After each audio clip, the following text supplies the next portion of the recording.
வைங்க, நான் அங்கெல்லாம் எடுத்து வைங்க. ஹாய் ஃப்ரெண்ட்ஸ், அனைவருக்கும் தீபாவளி நல்வாழ்த்துக்கள். எங்கள் வீட்டில் என்னென்ன நடந்ததுன்னு அது ஒரு வீடியோவை போட்டிருக்கேன்.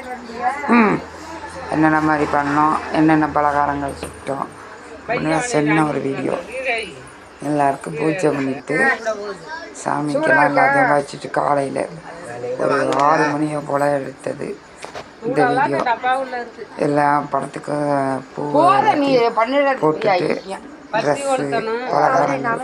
எங்கள் வீட்டில் என்னென்னா முறுக்கு, அதிரசம், சோமாசா, தேங்காய் பாறை, இந்த மாதிரியா ஸ்வீட்ஸ் ஐட்டம் தான் செஞ்சுருந்தது. இட்லி, குலோப் ஜாமுன் எல்லாத்தையும் வச்சு இலையில வச்சு செட் பண்ணி வச்சு சாமிக்கு தேங்காய் எல்லாத்தையும் புது ட்ரெஸ்ஸு பட்டாசு எல்லாத்தையும் வச்சு எல்லாத்தையும் சாமி கும்பிட்றதுக்கு ரெடி ஆகிட்டோம்.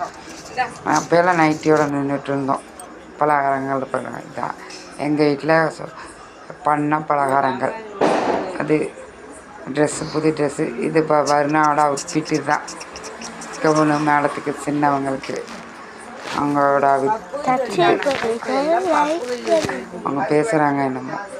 இது கிருபாவோடது லாங்செடி அவுட்ஃபிட் நல்லா இருக்கான்னு சொல்லுங்கள். 2 பேரோட அவுட்ஃபிட்டு தான் தீபாவளி ட்ரெஸ்ஸு. நாங்கள் இன்னும் அடுத்து நாங்கள் இது கொடுத்தோம் பட்டாசு வெடிக்கிறதுக்காக. கிருபாவெல்லாம் கூப்பிட்டாங்க, அதனால் போய் பட்டாசு வெடிக்கும்.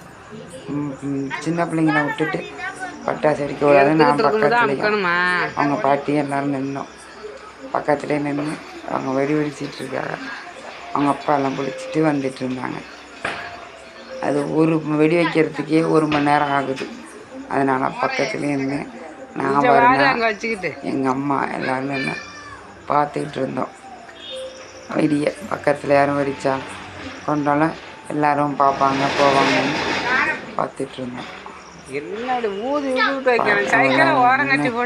யாரும் வராத அளவுக்கு சின்ன வெடியாக அவளுகளுக்கு ஏற்ற மாதிரி வெடி வாங்கியாச்சு இந்த வருஷம். Okay, bye friends. இதான் எங்கள் வீட்டில் சிம்பிளான தீபாவளி கொண்டாட்டம். நானும் வெடிக்கிறதுக்காக ரெடியானேன். ஆனால் வருணா பயந்ததுனால வெடிக்கல.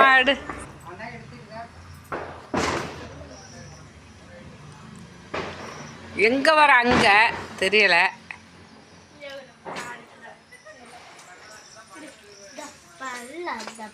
நான் வயிற்று வலிக்குது போகிறேன்.